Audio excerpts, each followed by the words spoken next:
replacing regular old style 50s 60s outlets with temper resistant outlets.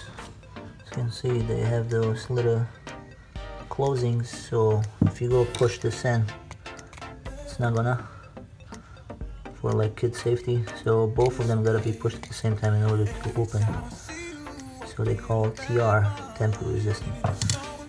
In my case, I had white, red, black.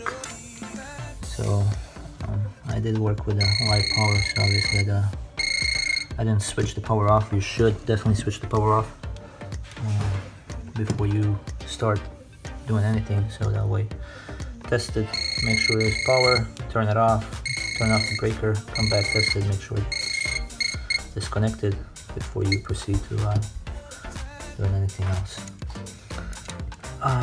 So on this side you have copper or gold screws.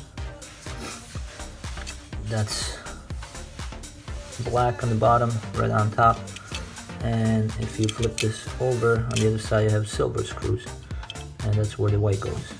Either one, top or bottom, doesn't matter. On this side, like I said, I have red, black, and white.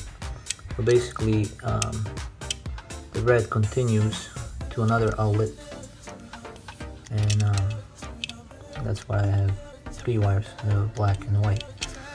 And if you do take the outlet out and you have black or white, so all you have to do, put black and white, doesn't matter, black up here, black down here.